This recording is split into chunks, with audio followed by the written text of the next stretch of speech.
Oke, Assalamualaikum warahmatullahi wabarakatuh.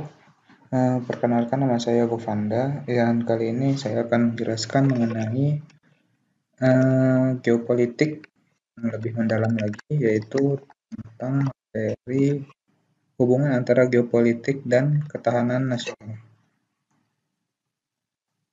Konsep geopolitik dan ketahanan nasional. Pada hakikatnya, ketahanan nasional atau TANAS adalah kemampuan dan ketangguhan suatu bangsa untuk menjamin kelangsungan hidupnya menuju kejayaan bangsa dan negara. TANAS ini tergantung pada kemampuan bangsa dan seluruh warga negara dalam membina aspek alamiah dan aspek sosial sebagai landasan penyelenggaraan kehidupan nasional di segala bidang. TANAS mengandung makna keutuhan semua potensi yang terdapat dalam wilayah nasional, baik fisik maupun sosial, serta memiliki hubungan erat antara gatra di dalamnya secara komprehensif integral.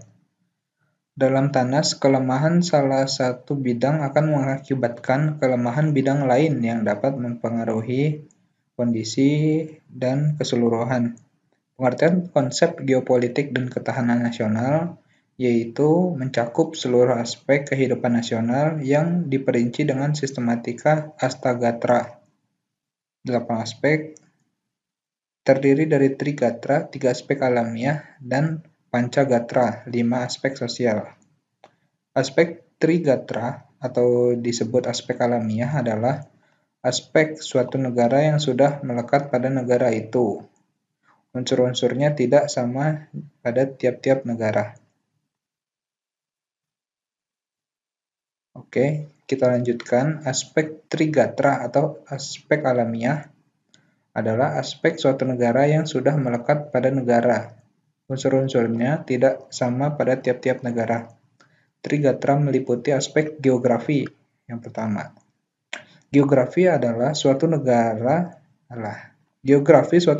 adalah sesuatu pada permukaan yang dapat dibedakan antara hasil proses alam dan hasil ulah manusia, dan memberikan gambaran tentang karakteristik wilayah ke dalam dan keluar.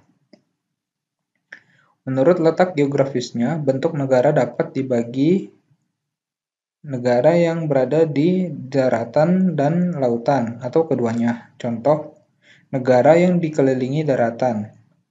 Lingkungan ini bersifat serba daratan atau serba benua. Kita bisa ambil contoh negara Laos ya. Dia tidak memiliki laut. Semuanya daratan. Lalu, negara dikelilingi lautan dapat dibedakan menjadi negara kepulauan, archipelagic state, atau negara yang bersifat kepulauan, archipelago. Lalu negara pulau, island state, berbeda dengan negara kepulauan. Pada negara pulau, unsur darat lebih besar daripada unsur laut. Ini bisa diambil contoh seperti negara Australia ya. Negara Australia, benua Australia.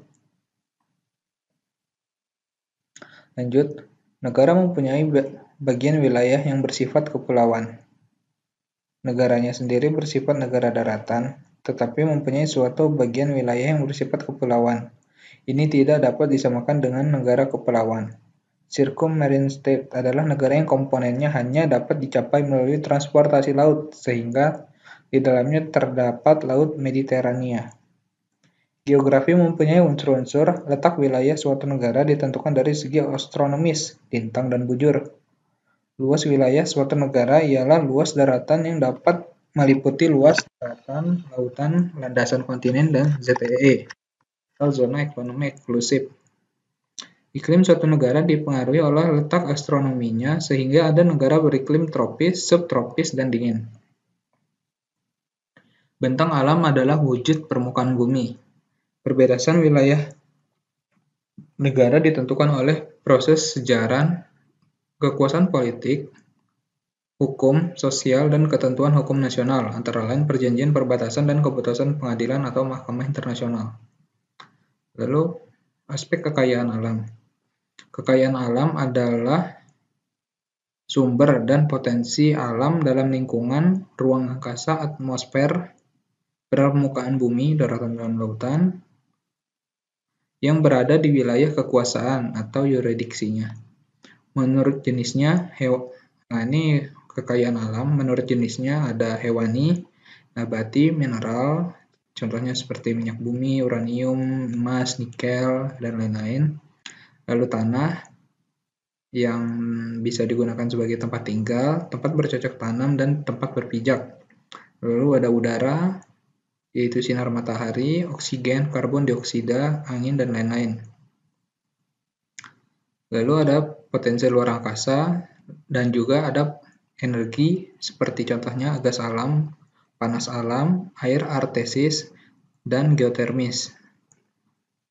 Menurut sifatnya, kekayaan yang dapat diperbaharui dan yang tidak dapat diperbaharui.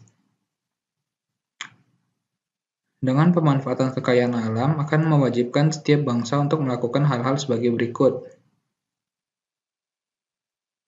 Menyusun kebijakan dan pengaturan tentang pengamanan penggunaan kekayaan alam seefisien mungkin agar memberikan manfaat optimal dan lestari bagi nusa dan bangsa. Menyusun pola pengelolaan kekayaan alam dengan pendekatan kesejahteraan dan keamanan. Pengembangan iptek. Nah, ini ada contoh dari kasus Freeport. Freeport pada tahun 2024 kontraknya habis, namun sudah dipersiapkan dari tahun 2019. Membina kesadaran nasional untuk pemanfaatan kekayaan alam. Pengadaan program pembangunan serasi, mengadakan pembentukan modal cukup, menciptakan daya beli konsumsi cukup baik dalam negeri dan luar negeri. Lalu ada aspek kependudukan. Penduduk adalah kelompok manusia yang mendiami suatu tempat atau wilayah. Faktor penduduk yang mempengaruhi ketahanan nasional adalah sebagai berikut. Faktor yang mempengaruhi jumlah penduduk. Jumlah penduduk berubah karena kematian, kelahiran, pendatang baru, dan orang yang meninggalkan wilayahnya.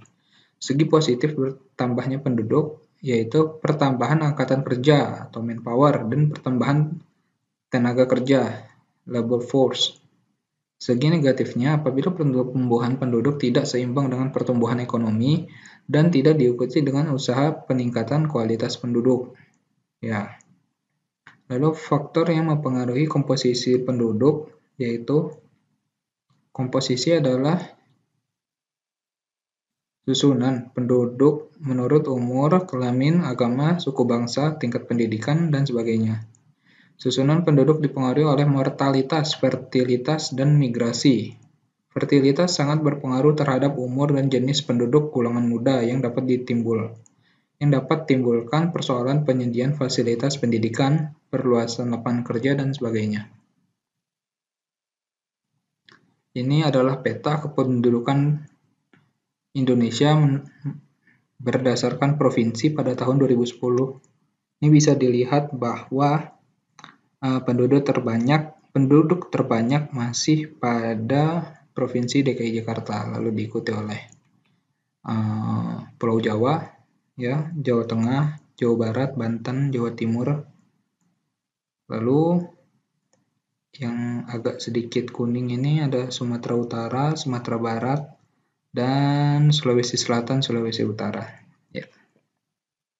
Oke, terima kasih atas waktunya. Berikut pemaparan saya mengenai geopolitik serta faktor-faktornya yang bisa disebut juga sebagai unsur-unsur ketahanan nasional. Oke, sekian dari saya. Assalamualaikum warahmatullahi wabarakatuh.